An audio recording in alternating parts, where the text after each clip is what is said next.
What if I told you that one of the absolute most talented teams in this entire tournament could actually face a really serious challenge from Africa's rising stars? Welcome to today's Explainer. We're jumping right into this massive Group E clash for the FIFA World Cup 2026, Germany versus the Ivory Coast. Look, on paper, it's a classic cinematic storyline, right? You've got the established Goliath of world football facing off against a rapidly rising team. We're going to break down the tactics, the key players, and the hard data from our sources to predict exactly how this heavyweight matchup is going to unfold. So, what if Africa's rising stars actually challenge the tournament favorites? Germany enters this match as the heavy favorite, which honestly, they almost always do. But our source data points out something crucial. The Ivory Coast has an intensely talented squad, and they possess the exact weapons needed to make this an incredibly dangerous game for the Germans. Believe me, this is absolutely no walk in the park. All right, let's dive into part one, the tactics. We are looking at a classic 4-2-3-1 showdown. It's actually fascinating how two different teams can take the exact same 4-2-3-1 blueprint and just use it for completely opposite philosophies. Our sources note that Germany is going to use this formation with a super strict possession focus. They want the ball, they want to dictate the tempo, and they want to be on the front foot the entire time. On the flip side, the Ivory Coast will deploy their 4-2-3-1 as a dedicated counterattack threat. They're literally built to absorb all that German pressure, stay totally organized, and then spring forward with devastating speed the second they win the ball back. Moving right along to Section 2, Germany's attacking powerhouse. Germany possesses just immense technical quality and incredible squad depth. Looking at their core, you've got the legendary Manuel Neuer remaining the absolute leader at the back. His experience in big moments is huge. In front of him, the defense is anchored by Jonathan Tah, Nico Schlotterbeck, and Nathaniel Brown. But you really have to pay attention to Joshua Kimmich here. His ability to move forward and create chances from deep makes him one of Germany's most vital players. Then, sitting just in front of that defense, Alexander Pavlovich and Felix Nemeka form the engine room. They'll be tasked with controlling possession and keeping Germany aggressively on the attack.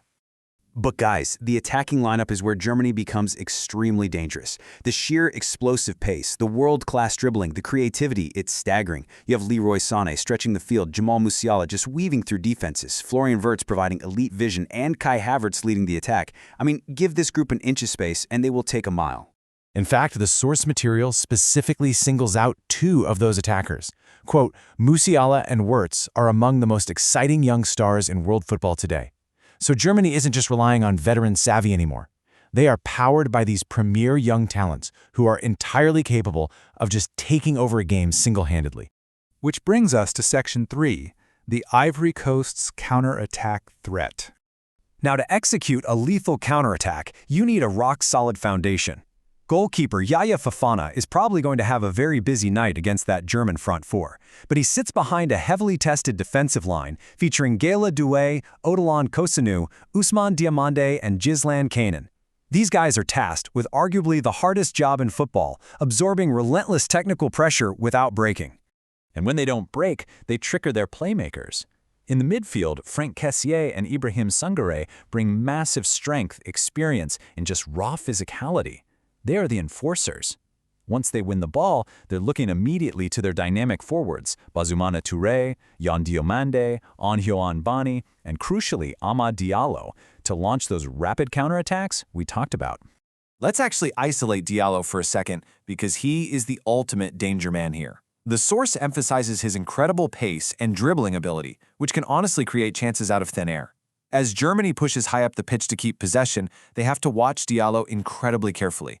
Literally one mistimed step and Diallo is in on goal. So that leads us nicely into Section 4, the key battle, Musiala versus Kessié. Ultimately, this game comes down to Jamal Musiala's technical space finding versus Franck Kessié's midfield enforcement. The logic from our data is pretty straightforward, but it's absolutely critical. If Musiala is allowed to find space between the midfield and defensive lines, Germany's attack is going to completely overwhelm the Ivory Coast. But if Kessié uses his physicality to lock down that central zone and suffocates Musiala, well then the Ivory Coast shuts down the German engine and gets exactly the counter opportunities they're looking for. This one-on-one battle is going to dictate the entire flow of the match. All right, Part 5, match prediction and final verdict. Let's get to the results. Bringing all these tactical elements together, the data shows Germany as the strong favorites, with a 65% win probability. Their technical quality, squad depth, and attacking firepower really heavily tilt the scales. A draw sits at 22%. But listen, do not ignore that 13% for an Ivory Coast win. Because of their sheer athleticism and those ultra-dangerous counterattacking players, the threat of a massive upset is very, very real. So, translating those probabilities into an actual predicted scoreline, our source analysis lands on a pretty bold, high-scoring result, a 3-1 victory for Germany. Let's break down exactly how that 3-1 scoreline is projected to play out. The predicted goal scorers for Germany are basically a who's who of their attacking powerhouse. Jamal Musiala, Kai Havertz, and Florian Wirtz all finding the back of the net. For the Ivory Coast, the danger man Amad Diallo is projected to get on the score sheet, capitalizing on a counterattack. And crucially here, Jamal Musiala is projected as the player of the match, which implies he's the one who wins that vital midfield battle against Kessié. So, the final verdict distilled from our sources is clear. The Ivory Coast absolutely has enough talent to make this fierce and competitive, especially through Diallo and Kessié. However, Germany's attacking quality is simply too strong to handle over a full 90 minutes. If Musiala and Wirtz perform at their best, Germany should definitely have enough quality to secure all 3 points. We've laid out the tactics, the key matchups, and the data-driven prediction. Germany is my favorite based on the analysis to win this Group E clash. But what do you think? Do Kessié and Diallo pull off that 13% upset, or does the German machine just roll on? Who do you have winning? Think about it, because as we all know, in football, the script is really only a suggestion until that final whistle blows. Thanks for joining me on this explainer, and keep your eyes on the pitch.